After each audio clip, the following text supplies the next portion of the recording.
There's one interesting measure of the man you were about to meet. The least interesting thing I can tell you about him is that he is one of the 100 or so richest people in the world. He has been called everything from a revolutionary plutocrat to the one man with his own foreign policy and the means to implement it, to failed philosopher. That's his term for himself. So, ladies and gentlemen, please welcome failed philosopher George Soros.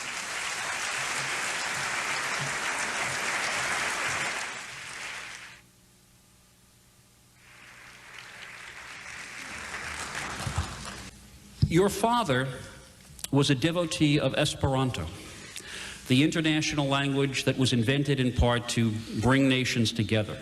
The question I have about this is, since part of your thinking is a bit about what we as human beings are like, do you think that in some sense that indicates that what you spend the rest of your life on is hardwired? In other words, do you think there's a certain genetic thing in the DNA that says, in one way or another, you were going to wind up trying to change the world? No, I don't think it's genetic, but I think it definitely is my father's influence.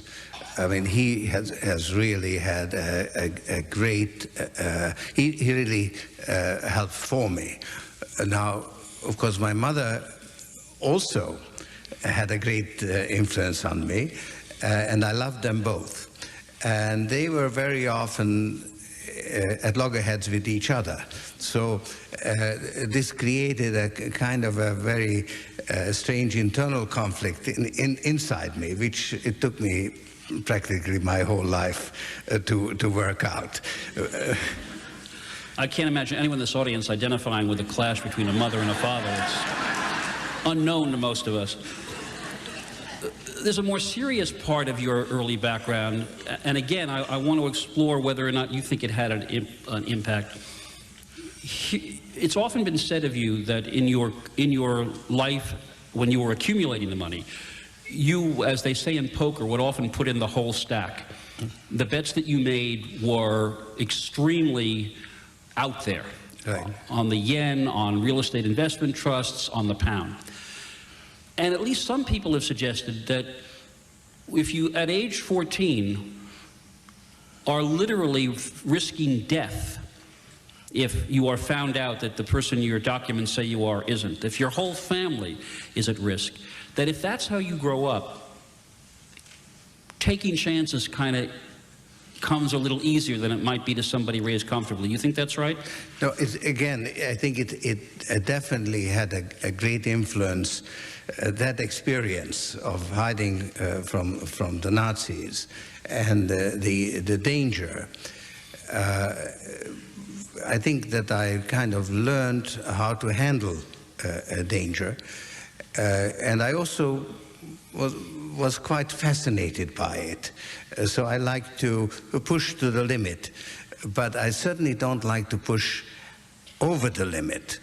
So it's a question of how far can you push and still come out whole. So I think this is an essential element in risk-taking. A couple of other areas about what may have helped form you. When the war ended, and we're talking now about I guess a 15 or a 16-year-old, you practiced your trading skills, I guess it's fair to say, if not on the black market, then a gray market. You were...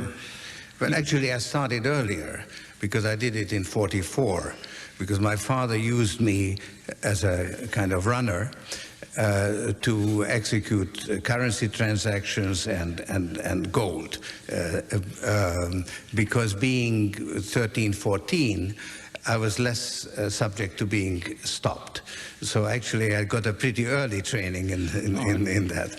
Even better. Do you think that as you went into Wall Street and were dealing in $100 million and billion-dollar gambles, I'm being serious about this, did anything from those formative years stay with you? Did it have any impact? Or is that just some romantic notion that we can dismiss? No, I mean, basically, most of my life, I have not thought about what happened in those. I put it behind me. But certainly, I'd learned certain ways of acting, and particularly I learned from my father, you know, how to take a stand, when to take a stand, when not to take a stand. So that was the formative experience of my life. Now, when I used to tell people many years ago that I was a philosophy major, people said to me, what a brilliant vocational choice. That is, you know, you're really headed right for a career, aren't you? And I had no answer to that. Now, do you think that there was any part about your lifelong passion to think about, to write philosophy, to think about your mentor, Karl Popper, that actually served you particularly in being able to be as successful as you are on Wall Street? Yes, I may not have been able to communicate my philosophy or explain it, but it has certainly guided me, and it has guided me both in making money and in spending it. So it has been the sort of the connecting link between those two aspects of my existence. Now, if this were a television program, I'd say, well, in 30 seconds, could you explain that life's philosophy and how it affected your business? So I won't ask you to do it in 30, but in what sense did it help? Well, basically the problem that I was trying to resolve is the problem of a thinking participant. That is, when you are thinking, you try to understand, but when you are participating, you change the situation in which you participate. So how can you gain knowledge? See, the definition of truth, correspondence theory of truth, a statement is true if it corresponds to the facts. Now, in being a thinking participant, you're not dealing with facts because your actions change what you think about. And this is the conundrum that we all face. Now, we haven't really quite drawn the conclusions from this. Stating it like this, it's more, sort of more or less commonplace. But for instance, it means that there is a difference between the social sciences and the natural sciences, because in the natural sciences you are actually dealing with facts.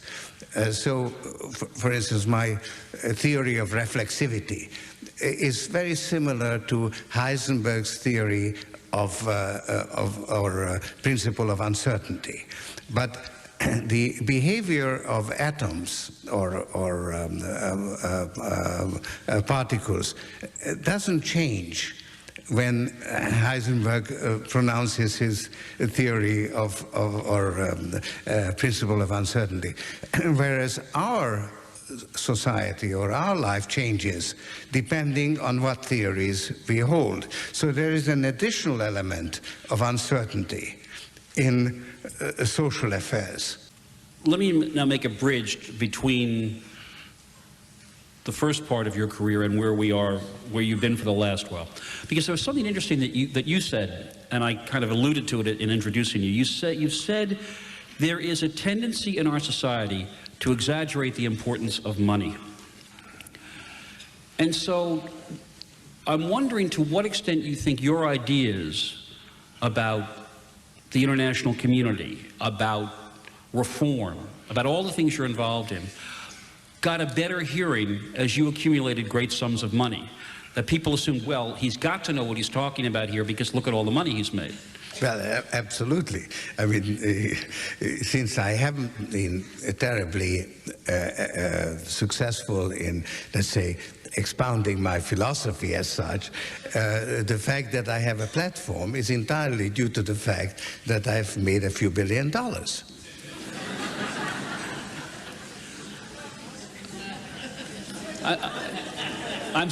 That I've been successful at least sets up some, let's say, justification for thinking that there is something in those ideas, that they are not all nonsense.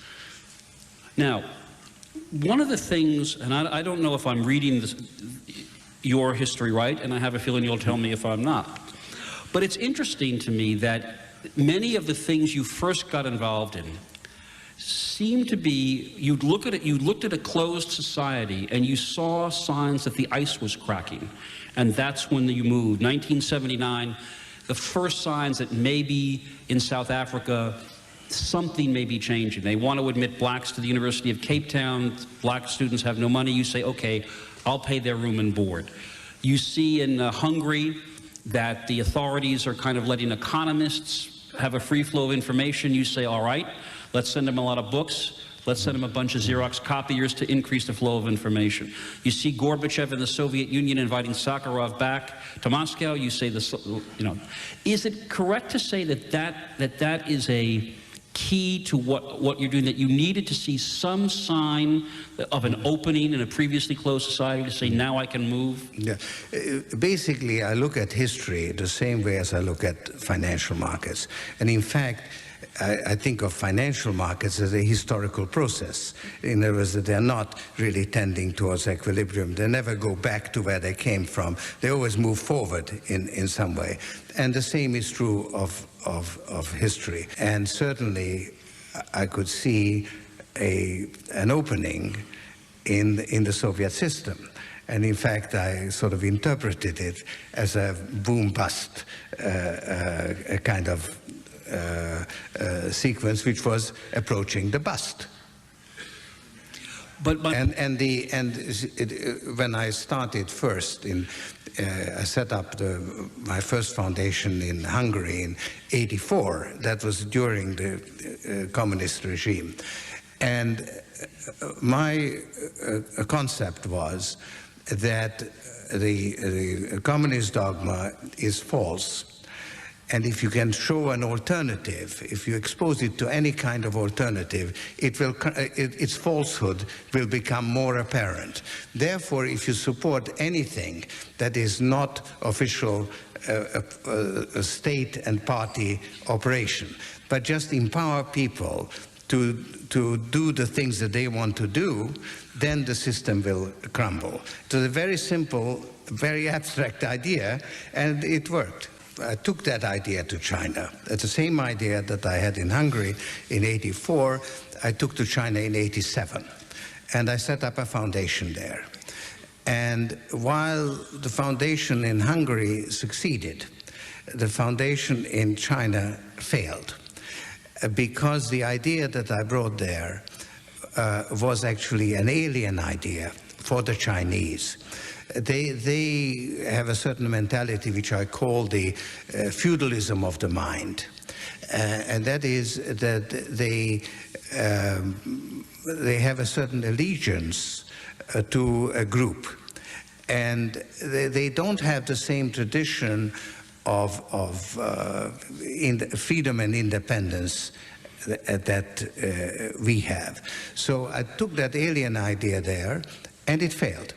And I recognized that it was my fault in not understanding, how China is different from us. This raises a question that I've been asking as many people as I can, and it seems like it's an interesting one to put on the table for you, because it relates to where we're going next, which is this whole war on terrorism and what to do about it. If you'd looked at Nazi Germany and Tojo and Hirohito's Japan when we were fighting them, you would not have seen many signs of an open society. And yet, 5 years after the end of World War II, roughly 5 years, both of those societies were open, stable, democratic, and allied with the West. And what some people have raised about this is the idea that says, well, you know what does that teach us? That you can take alien, hostile ideologies that have no contact with freedom, and if you defeat them soundly enough, and occupy them, and are beneficent, you can turn them around very quickly. Is there anything to that? Well, I think that well, certainly what you say is right, but I think that, for instance, Japan has many features, it still does, that don't make it entirely an open society. And in fact, Japan got into a lot of trouble when it opened up its financial system. It had a very good, well-functioning financial system as long as it was closed, as long as there were no alternatives. Then when it was opened up, it effectively collapsed. And China today faces the same problem. I went back to China after 12 years, just recently. And I had some meetings. I was sort of, how shall I say, we re-established good, cordial relations and this was the point that I was trying to bring home to the Chinese leadership, that joining the World Trade Organization, they are taking a tremendous risk.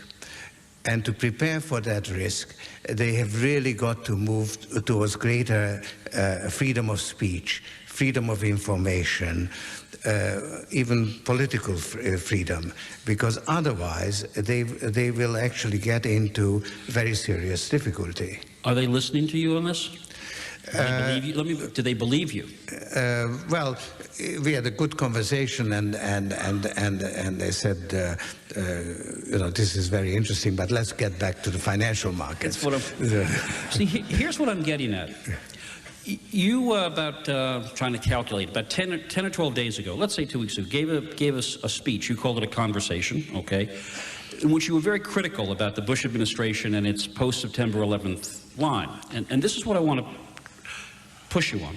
You said, how can we escape from the trap that terrorists have set us? Only by recognizing that the war on terrorism cannot be won by waging war. We must, of course, protect our security, but we must also correct the grievances on which terrorism feeds. Now, the counter-argument that some in the Bush administration and some thinkers would argue is, wait a second, if you look at what we did in Germany and Japan, first we beat the hell out of them, and then their societies will reform. So that this, they would argue, is typical woolly-headed international thinking. You know, we have got to use overwhelming force, change the regimes that are spreading this terrorism if necessary, and that's the way to long-term peace. To which you would say? Well, to which I would say that you have got to defend yourself against terrorism. In other words, you can't ignore it or not react to it. But if you think that you can defeat terrorism by using overwhelming force, then I think you are actually doing what the terrorists want you to do. Because by applying overwhelming force, you then generate further resentment, and there is a sort of a pattern that would actually feed terrorism. So I think this war on terrorism actually reminds me of the war on drugs. It's the same sort of thing. There is a problem. Drug abuse, that's a problem. You have to deal with it, but you can't have a drug-free America, and you can't have a world without terrorists. But what the effect of the terrorists have, whether they have followers, you see, that depends on how people feel, whether they have grievances that the terrorists can play off, or whether they basically content and therefore they don't sympathize with the terrorists. I mean, we need, in order to let's say, discover terrorists and locate them, we need cooperation. We need people who will inform on them because they don't like what they're doing. So this idea of war on terrorism is a false metaphor. And a false metaphor can do tremendous damage. Now, let me make the argument that what you may be ignoring here is something very dark and deep in human nature. For instance, Yugoslavia, Serbia, was a first world country. certainly in relative terms, quite prosperous.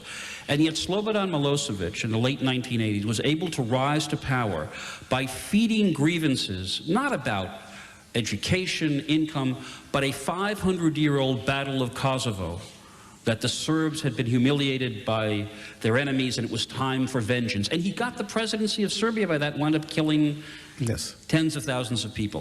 Osama bin Laden has never talked about the grievances in terms of lack of education and poverty, most of which have been imposed by the Muslim rulers of this country. He's still angry that the Moors were driven out of Spain by Ferdinand and Isabella in 1492. And my point is, isn't this notion of going to the root causes and that's how we're going to fix it, ignoring this whole other dimension of human beings in our response to these kinds of...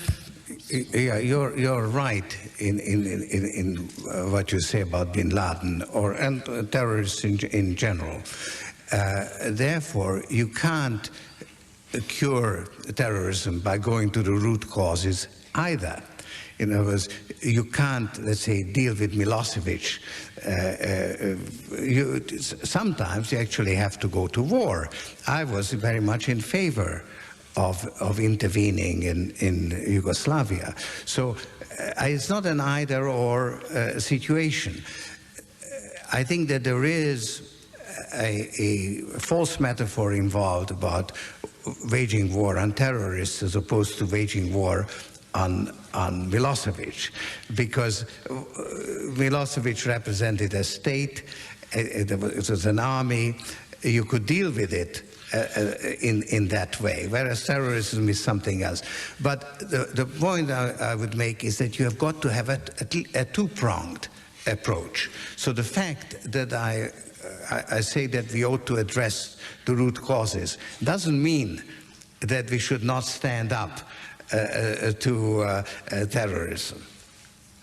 In this, I promise, I have a feeling this audience is saying, when are you going to ask him? And I will. We're going to turn to the Middle East at some point here, I promise you, because it has such implications. But I want to stay for a bit about this pretty tough criticism you made about the Bush administration. I take it your fundamental argument really is that they just don't, they're just too indifferent to the rest of the world. Look, I think that we have to recognize that we are the most powerful nation in the world today. We have our economic, financial power, our military power is unparalleled. Now, we are, in fact, the dominant power in the global capitalist system. We are in a position to address the shortcomings of the system, and only we are in a position to do so, because we have that leadership position. We can't, it's not that we can do anything we want, but basically nothing can happen without our cooperation in the way of anything to do with international arrangements, international laws, international institutions. We have a veto. In the case of the United Nations, of course, there are others who have a veto. In the monetary field, nobody else has the veto except us.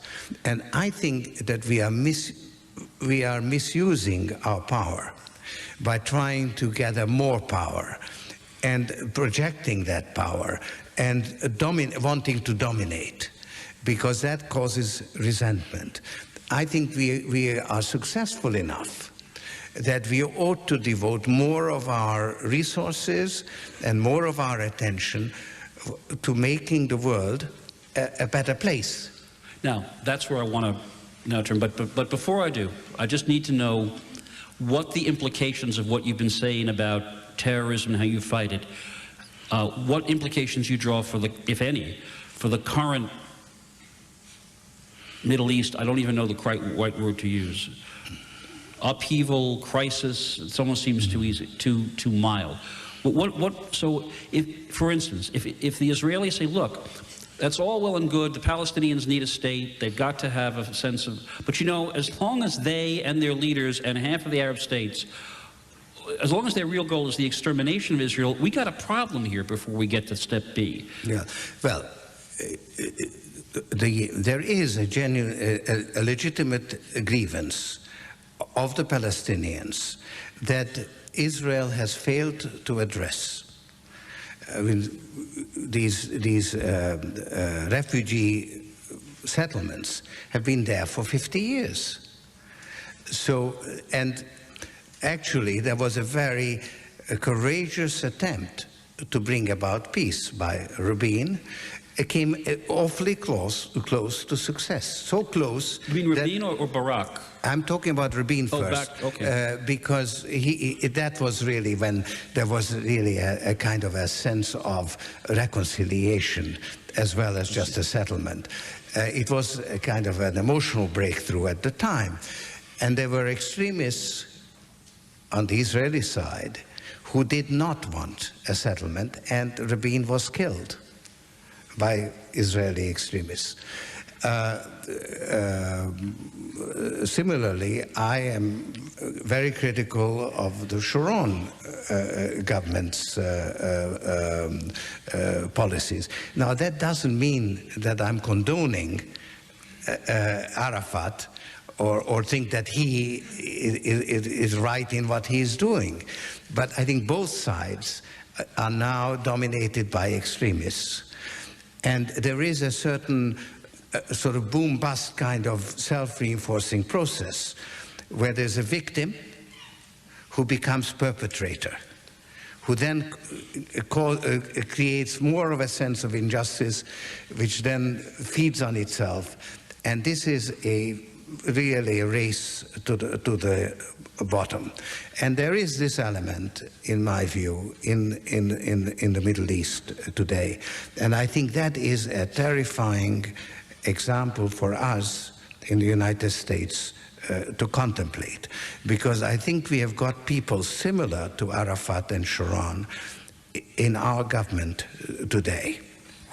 And you know, it's not polite to name names, but well, you know, in fact, you did 10 days well, ago. yeah, you know, I think Cheney, Rumsfeld, Ashcroft have the same mindset.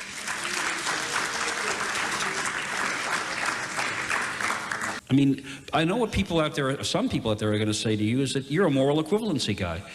You can't see the difference between one state that's got flaws, it's democratic, but it's got flaws, it's got bad leaders, it isn't, and these other guys who simply want this other state to go away. Yeah. Look, clearly you need an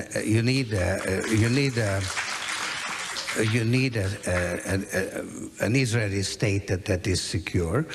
You also need a Palestinian state. So you need both, and I think that you need both sides to recognize that. Now, you know, let's say Saudi Arabia made a gesture about recognizing Israel as a state.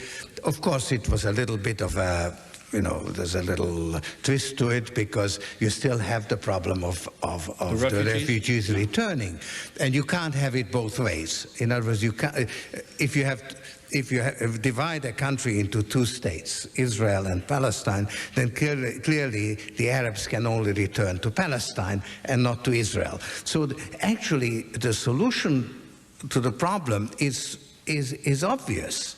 You know, it's two states side by side. Right now they have to be very kept apart because of the tremendous animosity and that has been built up, but they do have to live side by side.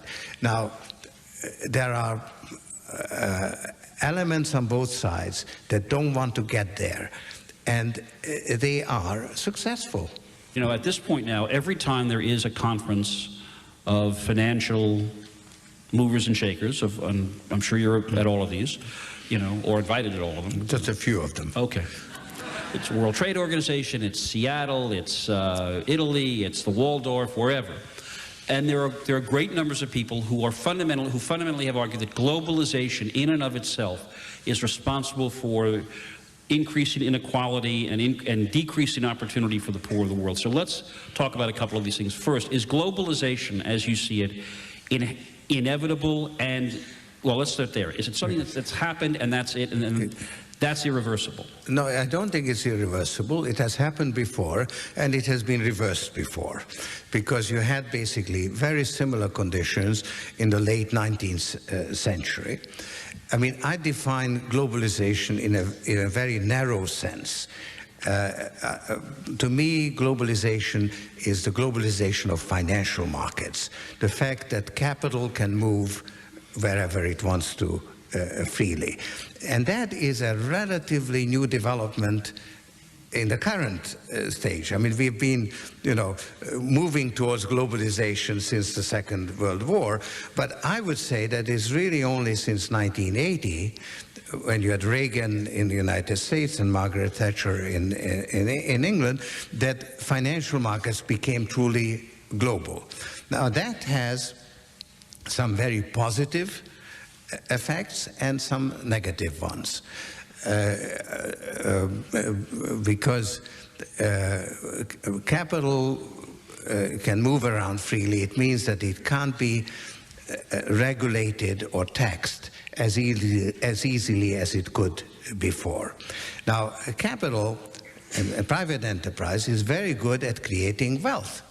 So liberating capital in this way has, I think, accelerated wealth creation of private wealth. But markets are not designed to provide public goods. That is the task of the state, or in this globalized world, you actually need some international arrangements. And that is what is missing from globalization. It's a lopsided development. Let me see if I can get very specific about what you want to see happen. I mean, the classic example. A country like the United States has labor laws, health and safety laws, minimum wage laws. Capital now can flee. You don't have to make the sneakers in the United States. You make them in Bangladesh, and with virtually, let's say, no regulation at all about wages, safety, anything, right? Yeah, yes. What's to be done about that? Well, that is a very difficult problem. You only want you don't want easy questions. Yeah, no, and I don't have sort of a 30-second answer to it either. I've sort of examined the various institutions we have. We don't have similarly effective organizations for protecting labor, for instance. So today, China is an inexhaustible source of cheap labor, whose efficiency is improving by leaps and bounds, but there is no freedom of association. So the Chinese workers can't get their share of the increased efficiency, and that needs a strengthening of the International Labor Organization, ILO. Now, interestingly, the ILO has a very similar structure to the WTO. It has the ability to impose sanctions similar to the WTO. The only problem is that the countries haven't actually subscribed to the covenants of the ILO. There are 67 covenants, let's say, and the United States has registered 2 of them. And of course, China has registered none. So I think you need to strengthen the International Labor Organization. Okay, now, I'm sure this sounds, protectionist or retro, but what would be, from your point of view, what would be the problem with the United States, by legislation, saying to these companies, almost all of them want to deal in the American market, if your goods are made under those circumstances, under those conditions, you can't bring them into the United States and sell them? Clearly an interference with movement of capital, but on the other hand, What's wrong with that as a reform? The only mechanism? thing wrong with it is that it would destroy the WTO regime. In other words, it would destroy free trade because, according to the rules of the WTO, that doesn't come into account. You're not allowed to use slave labor. That there's a rule against that, but there is no rule against cheap labor. And in effect, if you can produce cheaper in other countries, both sides benefit. Where the deficiency is on the political side, that in China, if anybody tries to organize the workers, he ends up in prison, and that's where the deficiency is.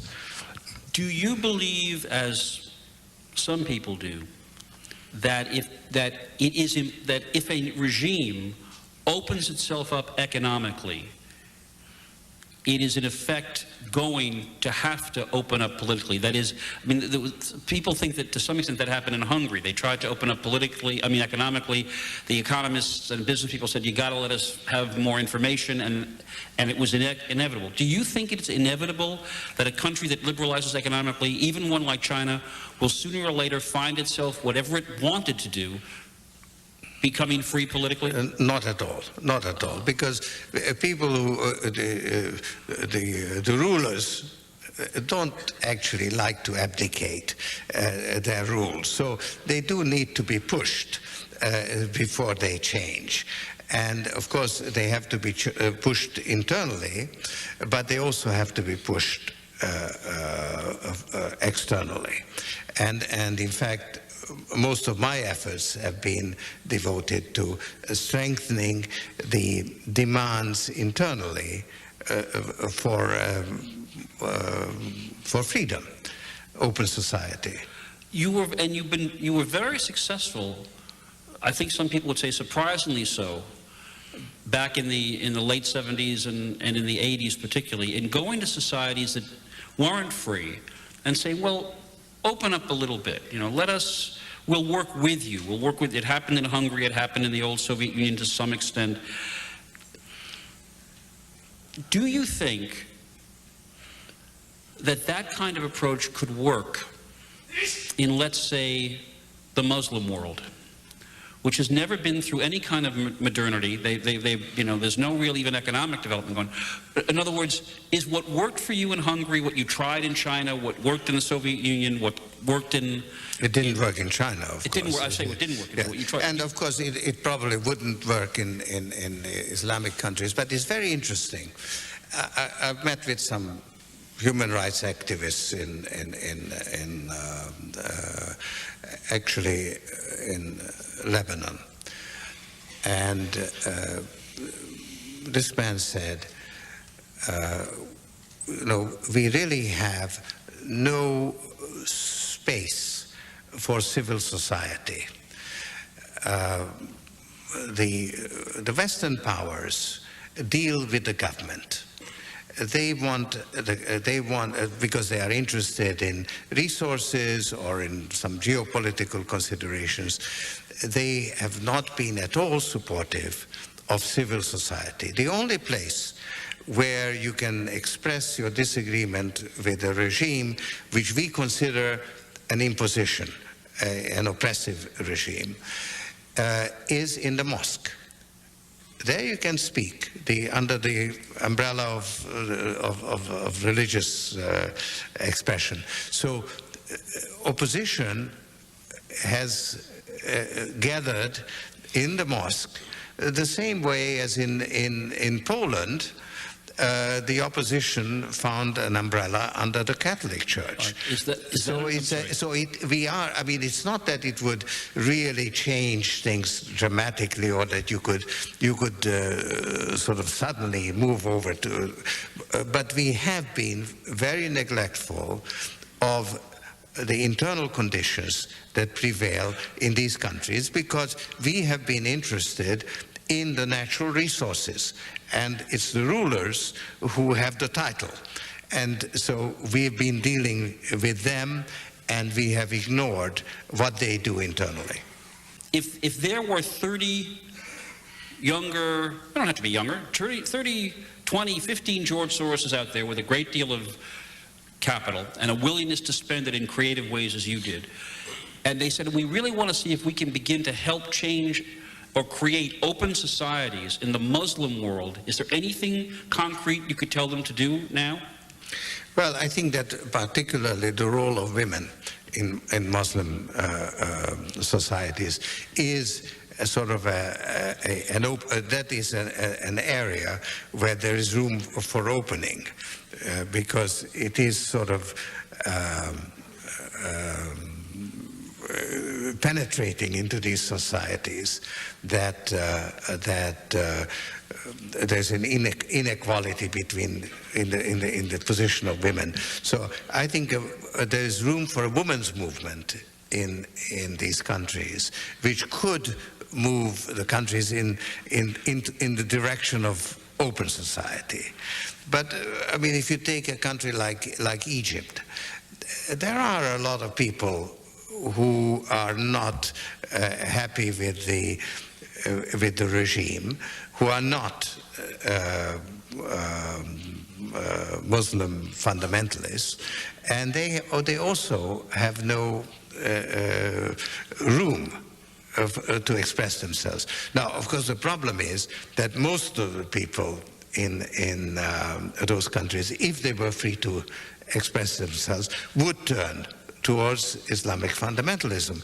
In Algeria, for instance, they were about to win the elections when the military intervened. Right. Now, in my opinion, if they had been allowed to win, today Algeria would be ripe for democracy, in the same way as Iran, where the religious extremism took power. There is a very strong movement for open society. Are you involved at all in Iran? No, I'm not involved in I think it would be very dangerous. But I'm aware of what's going on, and I read there are Muslim clerics that are quoting Karl Popper and go to jail. The work you've done,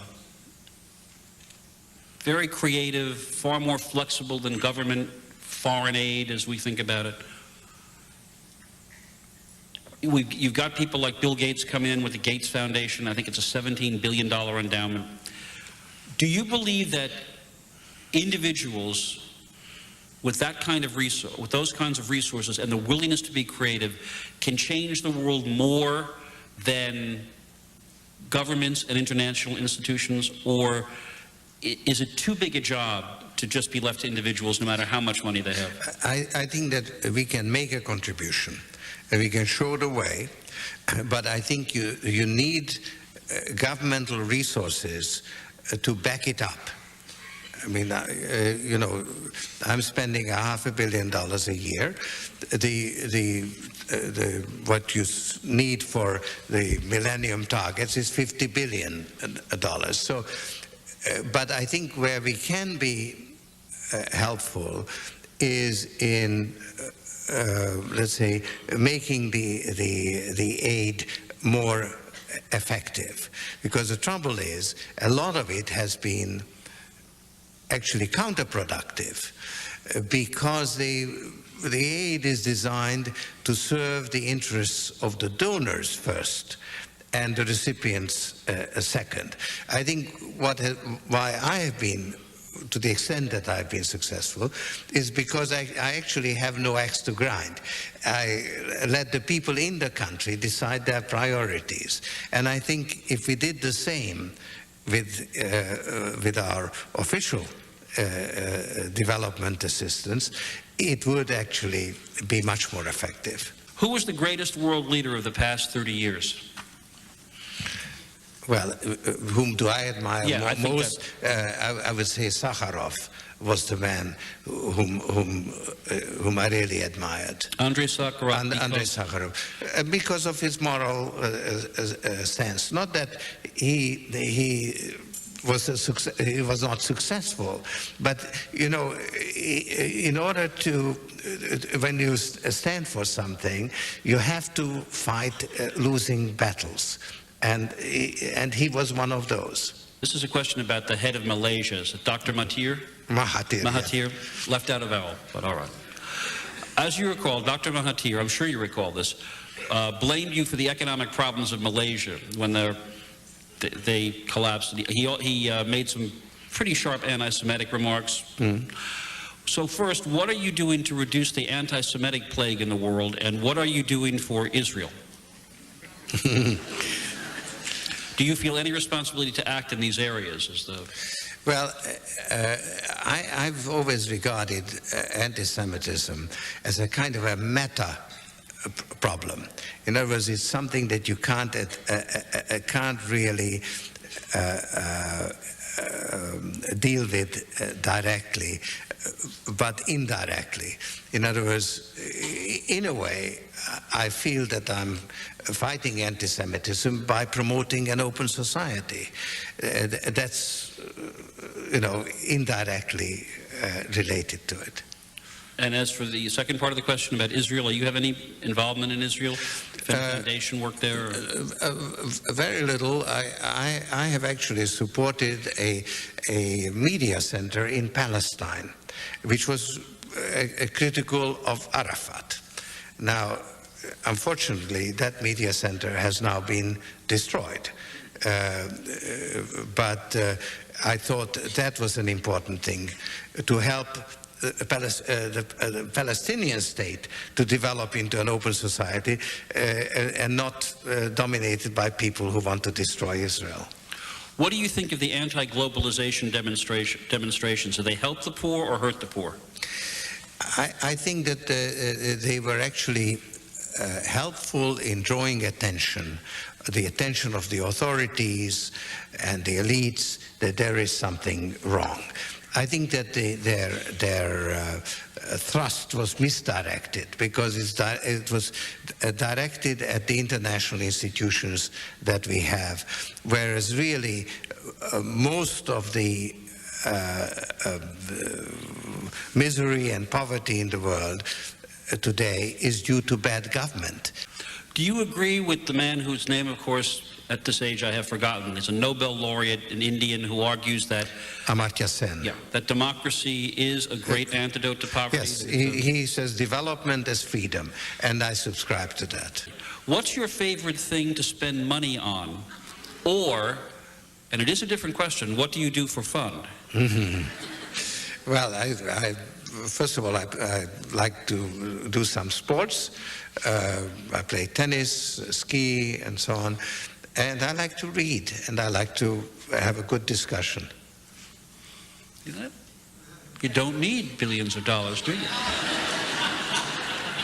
Do you do well at the racetrack, too? And the point about that question is, does it all boil down to being a superb gambler, and isn't that a gift? Now, before you shake your head, in this biography of yours that I read, both your son and a long-term acquaintance have said this about you. They said he thinks it's a science, but it's not. It's this intuitive art. His body, you get back spasms when you feel something coming. Is that true? Well, that is true, but that wouldn't help me at the racetrack. Okay. But I guess the question is, at some point, doesn't it come down whether it's that, you know, good-looking 3-year-old Belmont, or that questionable new monetary instrument, that you get some point you just have to say, I'm going? Well, I think that it's preferable to bet when you have an edge, when you think you know something that the others don't. Now, you may have that knowledge in the racetrack, and some people do, but I don't. Okay. What is your outlook for the global geopolitical economic trends in the next 5 to 100 years? I would say mixed, but you may have a good answer. You may have a more subtle answer than that. No, I think it's a good answer. I actually think that we have a choice, and we can make this global system work by addressing the shortcomings, or it's going to collapse. as it collapsed before, and it will collapse politically, in other words, for political developments. And since the United States is the linchpin, we are the imperial power in the world today, it's up to us which way we go. And the trouble is that we don't have the vision or the sense of responsibility that goes with our position. And we don't have the leadership. I'm very critical of the Bush administration, but I'm also very critical of the Democrats because they don't offer an alternative vision. So the way we are going, I don't think the system will last, because if the participants don't benefit from it, it's basically an unstable system. This country's never been very big about taking on an international responsibility with vision. So yeah, but you know, it's a relatively new position for us to be in. We've had very strong principles of freedom internally with the Constitution, the Bill of Rights, and so on. But it's only in the last 50 years that we have become the leading power in the world. Now, in that respect, we are now occupying a position similar to Britain in the 19th century. And we have to somehow live up to that responsibility. So I think we have reason to worry with the way we are going about it, but I don't think it's a reason to give up hope, because I think it's possible that we actually, change our attitude. And I think we really need to work on a change of heart in the United States. This is an interesting one. How do you measure the success of your foundations and your efforts? I mean, you're in, I guess, now 50 countries. Now, there have been times when you've looked at something and said, rolled it up, right? Yeah. Didn't work. Yeah.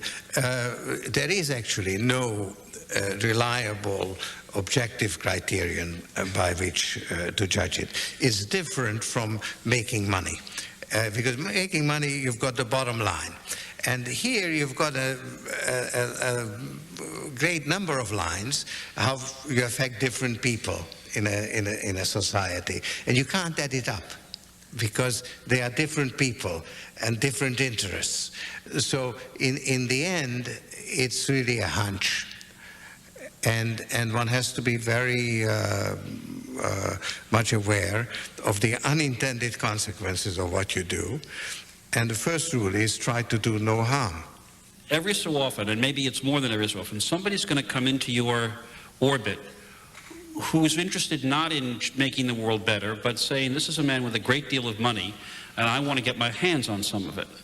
So I guess part of the question is, how does someone like yourself learn to develop that mix between too much trust and not enough trust? I mean, you know, how do you split the difference between being credulous and paranoid? Well, I think you have to start with the assumption that foundations are there to be taken advantage of. In other words, people will come and apply, and they'll tell you what you want to hear, and then they'll do what they want to do. So that is, and I don't think one should be angry with them for taking that.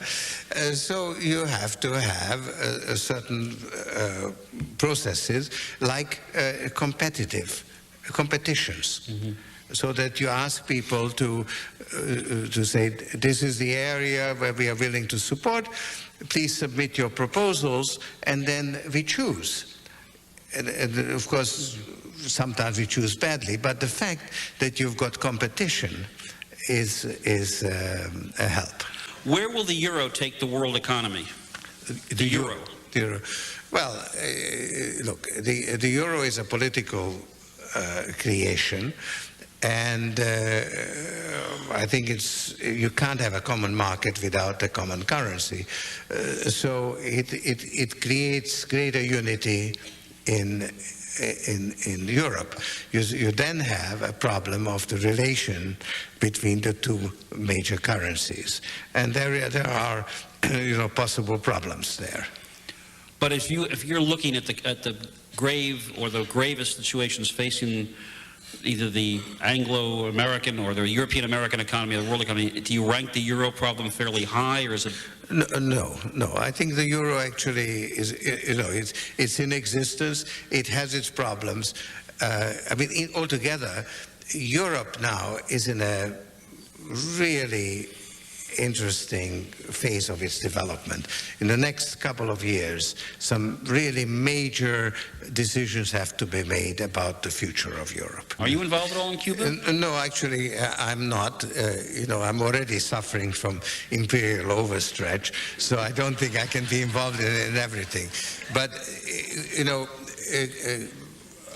our position towards Cuba is actually, we treat it as an internal political problem.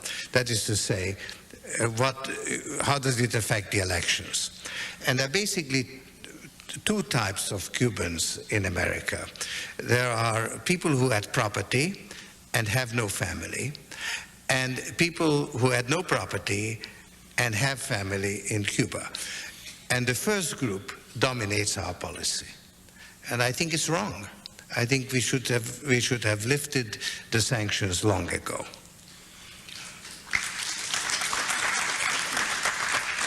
Will the U.S. effort to cut off the sources of money for terrorism succeed or fail? What's the best way to succeed in this effort? We heard an awful lot about the effort to dry up the terrorist source of funds, and that we try to engage other countries in it.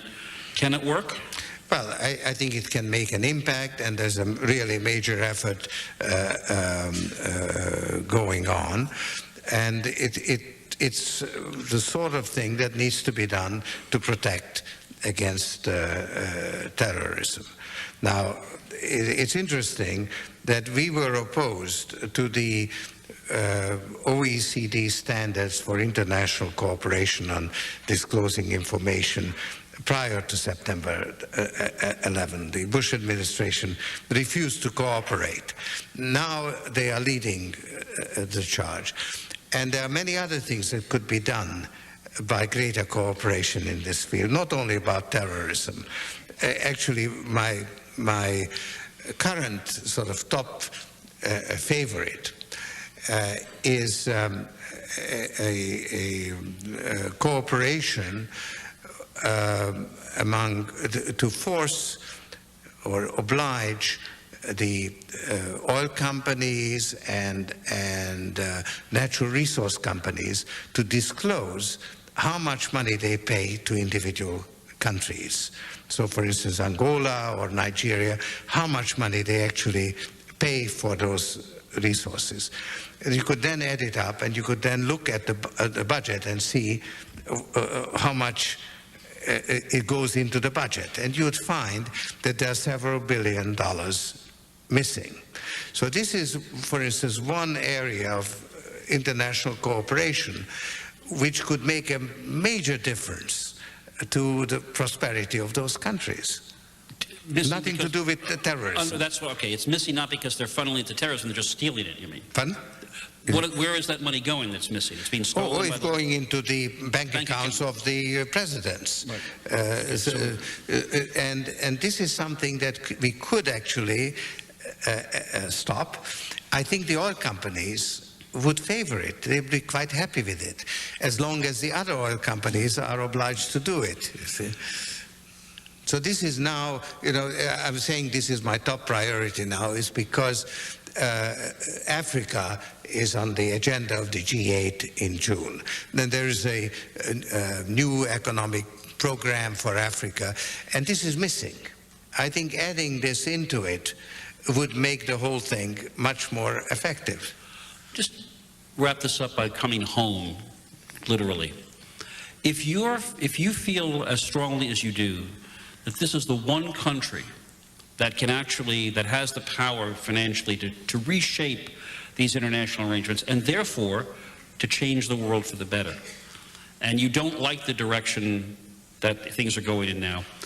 To what extent have you used your resources, which is a polite word for money, to influence domestic politics? Do you contribute a lot of money to candidates? As little as possible, but I do give whatever is, $1,000 or $2,000 to certain. Well, that's the hard money limits. That's the hard money. There are soft monies which you still have until November 6th, which are unlimited, I believe. Yeah. But yes, my question's serious. I mean, you're involved all over the world trying to make life better for people. And somebody could say to you, well, wait a second, if this is the country that's going to make all the difference and only the governments can do it, why aren't you your version of, say, a Rupert Murdoch? Why aren't you starting magazines, newspapers, changing the intellectual political debate here at home and pouring money into candidates and groups that favor this view, so that if you change the United States view, you change the world? Yes. Well, actually, I am devoting more attention to that because I believe that the role of the United States is so important in the world that I think one needs to push this point. I have been a supporter of clean money in elections. For instance, I've supported the Maine initiative and the Arizona initiative. These are basically forms of public financing, sort of. For elections. And I think they're working rather well in those. And I would say that if I saw a leader who articulated my vision of United States being a leader of a global open society, I would really stand behind him, because I think it's really very important. The problem is, I don't see such a leader. I have in the past been more of a Democrat than a Republican, so I'm not particularly sort of involved in politics, but I have been inclined. Frankly, I'm inclined to become a moderate Republican, because I think the moderate Republicans have done more to rein in the excesses of the Bush administration than the Democrats. Interesting. Well, if you guys out there have been half as engrossed as I have, this has been worth your while. This has been an absolutely fascinating evening. George,